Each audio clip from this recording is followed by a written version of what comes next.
BYOD. It's here, it's working, and it makes your staff happier. But you've got to work at it. Bring your own device or BYOD schemes are changing the way that organizations deploy IT. Instead of IT leaders dictating the systems that employees use, the new approach over the past several years has seen users getting more and more involved in selecting their own devices.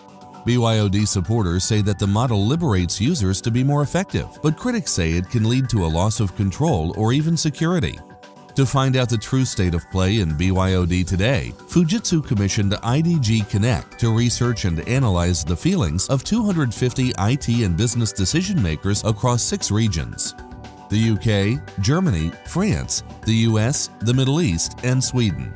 All respondents worked at companies with more than 100 staff, and many had over 1,000 or tens of thousands of employees. The results were remarkable. But first of all, to set the scene, we asked our audience what their essential technology-related goals are today. The answers were spread broadly. 23% said keeping enterprise data safe, 20% said supporting flexibility of device use, 20% said meeting new rules for data protection and governance, 19% said improving collaboration and/or communication, and 18% said modernizing IT to attract and retain their best people. As we shall see, several of these goals have a close correlation with BYOD.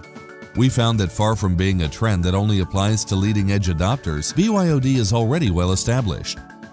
Just 1% of respondents said they had no employee-owned devices entering workplaces, and the trend is to see more and more employees come under BYOD programs. However, only about 2/3 of BYOD schemes today are formally corporate approved. And here are the big findings. 52% of respondents said staff were more satisfied in their work. They were also more mobile, productive, and creative, almost as many said. Drilling down on the productivity angle, 79% said productivity increased somewhat or significantly. What are they using these devices for? Personal productivity led the way, followed by video, animation, data collection, and presenting content. What's a lot less clear is how all of this gets paid for.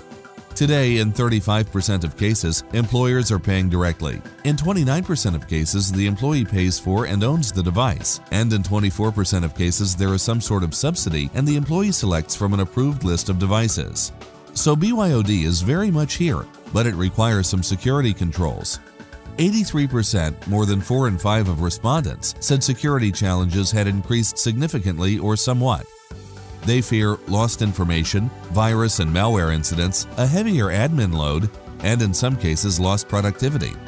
To address this, IT and business leaders are using a wide range of tools. Popular controls include password protection, VPNs, encryption, and mobile device management suites. IT leaders are also using a range of tactics that include restricting some types of usage and softer approaches such as providing training or instituting codes of conduct.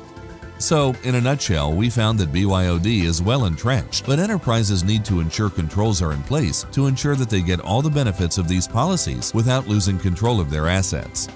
Visit www.workplacefujitsu.com for further details.